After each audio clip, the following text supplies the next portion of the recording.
Street Fighter 6 is the latest game in the series, and it's a game that we've been playing for 2 years now, give or take. And if there's one thing that we can all agree on as a community about this game is that it rewards aggression and offense very heavily. Everything in Street Fighter 6 lead to knockdown, lead to Oki, lead to pressure. It's like the offense train never stops. Chun-Li, how did we get here? How did we make it to this point? Well, don't worry, I got you as someone who is old enough to be free to DI to tell you how we make it into this position. Street Fighter as a series is very iterative, and every game is a reaction to the prior game. So let's go back to Street Fighter 4, the first modern Street Fighter title. During Street Fighter 4, the knockdown game was very simple. You knock down someone, they could either quick rise, wake up in place kind of quickly, or if they didn't do anything, they would wake up after a little bit longer of a time. But typically this was unfavorable because you are giving your opponent more time to close the distance and pressure you on wake up. Well, kind of obvious. But here's the thing, in this game it was easy kind of to force your opponent into a hard knockdown state, because regular grabs would force a hard knockdown, sweeps would force a hard knockdown, hit grabs, even moves like Cody's Ruffian kick, the light version, the slide, and moves that like would hard slam the opponent into the ground like Poison Rekka. All of them would get hard knockdowns, meaning setup time, as this is actually one of the main reasons that Poison was considered like very strong during Ultra Street Fighter 4, because her Love Me Tender, the flip kick follow-up, and her Rekka, both of them will lead to hard knockdowns. She had a slow fireball that she can use as a meaty. Anyways, once you got the hard knockdown, it was setup time, and it was very easy because the opponent would get up at a fixed time. So something as simple as a back throw from Cody that would lead into a safe jump. If that was the extent of it, I think the game would have been fine. Unfortunately, Street Fighter 4 had a very big problem with its engine, which caused unblockables in that game. So say for example that we're talking about like regular vanilla Street Fighter 4. Cammy did a back throw, she with a standing medium kick did a jumping light kick. This is unblockable, right? Here Ryu is trying to walk back to block, he gets hit. He's trying to walk forward to block the cross up, he gets hit. Either way you're trying to block, you get hit. If he wake up with a DP, the DP whiffs. Oh my god, what am I supposed to do? Well, the game had other way of setting up unblockable called the focus attack, a charged level 3 focus that was how that you could guard break someone, right?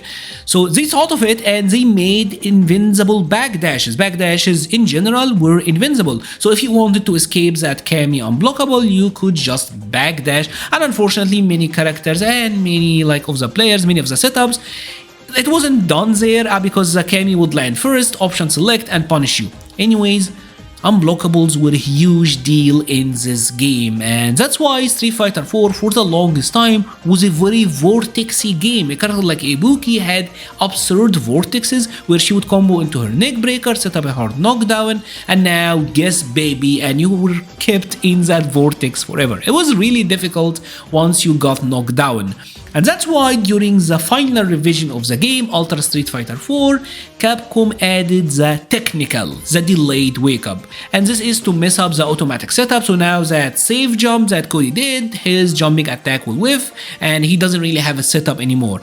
This didn't completely fix the issues because people still adapted, but well, Street Fighter 5 was certainly gonna tackle these issues head on.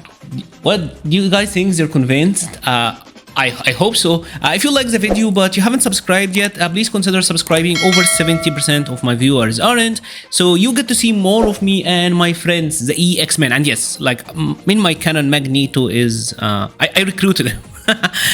Excuse the silliness and enjoy the rest of your video. Remember when I said that every Street Fighter game is a reaction to the previous one? Well, it doesn't get more obvious than when you look into Street Fighter 5 because Capcom really took to heart the complaints about the Vortex gameplay. So they made sure to completely evaporate it, not leaving any trace of it in Street Fighter 5. Sweeps no longer cause hard knockdown, you can get up immediately. even throws no longer causing a hard knockdown, your character can simply quick rise. So the ease of just getting that hard knockdown was made substantially harder. But it's not only that, you're still able to quick rise, you're still able to not do anything and let your character get up the hard knockdown timing. But they added a third option, the back recovery, where your character will spring backwards on wake up, creating more distance between you and the opponent and letting you breathe pretty much. And you're like, this is very similar to what we see now in Street Fighter 6. However, there is a vital difference between 5 and 6 in this regard. When you back rise in Street Fighter 5, there is 5 more recovery frames. So on this knockdown, for example, with Ryu, if Chun-Li quick rises and if she back rises, the frame advantage is different, meaning that I can't go for the same safe jump, I can't go for the same drive rush, I can't go for the same meaty knockdown. I actually have to manually adjust my timing depending on the opponent quick rise or back rise option. And there were two main issues with everything I just mentioned. The first one is that this is Street Fighter 5. Remember, this game, the normals typically didn't have that many active frames. So timing this was actually kind of difficult. And the second thing is you had to react in a very quick time to your opponent back rise animation, and some characters, especially Ibuki, like I suffered from... Oh my god, Ibuki quick rise and back rise animation. Oh my god, Capcom, what did you do? Because they look almost identical. They look almost like, see how many times she just flips over? Can you tell me which one it was? And on any knockdown, you had to manually time. For example, with Poison, I did a combo into the medium kick heel. This, if I did the cartwheel, I'm +4. But if Ryu did a back rise, I am +9. So on a +4, I can go for a standing medium punch, get the meaty, get the combo. If I did that and he did a back rise, well, I get whiff punished, meaning that Street Fighter 5 had a very scrambly knockdown game. It wasn't until later on where players became really efficient at eyeballing. I see you, Ibuki, I see you. They got better at eyeballing the knockdown, but for the longest time, it was very, very scrambly. Now, some characters were able to have moves that could cover both rises. For example, Armika, her Sobat, pretty much, she was able to cover both knockdowns, but even then, like on block, that wasn't like a very great meaty to use. Typically, didn't give you like such great advantage, but that even wasn't like a common ability. Now, there were some moves that could lock your opponent out of a back rise. For example, the hit grabs, command grabs, they will lock down the opponent from being able to back rise, and wall bounces as well, right? So, were hard knockdowns completely removed from Street Fighter 5? Actually, no, because there still was the ability to do that, but it was like one very strict condition, which like either some like very, very specific moves or sweeps on a crush counter. This was the typical way that you would get like a hard knockdown. And here's the thing. Street Fighter 5 also saw that they need to add guard break moves. We need them. So Ryu, for example, would just sweep you, get a crush counter, V-trigger activate, backdash, charge fireball, and this is a guard break. Like you can do nothing about it. And unlike a game like Street Fighter 4, where they saw that this might happen and added like an invincible backdash on wake up, in Street Fighter 5 that didn't exist. So it wasn't until the final revision of the game where Capcom added V-shift as a way to combat these guard breaks. And just like what happened when we went from Street Fighter 4 to 5, the transition from 5 to 6 was a lot of reaction to what people didn't really like about Street Fighter 5. You thought that characters were only fun in V-trigger? Well, let's give you all the drive meter, go crazy on round start fight. You thought that the knockdown game was a little bit scrambly, you couldn't really react to your opponent back rise? Well, we'll curve that. Let's streamline the process, and they did. Capcom actually streamlined the knockdown game significantly in Street Fighter 6. Now they completely taken away the option of simply not quick rising. Like, you can't now delay your wake up timing whatsoever. There are two options: quick rise, back rise, and now they are the same exact timing. Regardless of what you do, the timing is still the same, and this meant the return of the safe jumps and the return of the fixed setups. Set play is a lot stronger now. One thing that I actually kind of like about Street Fighter 6 is that when you get knocked down, if the character decided to like back rise, depending on if they fell on their back or on their face, the animation is kind of different, which that's actually really cool. But the process now, like I said, is a lot more streamlined. Does this mean that hard knockdowns no longer exist in Street Fighter 6?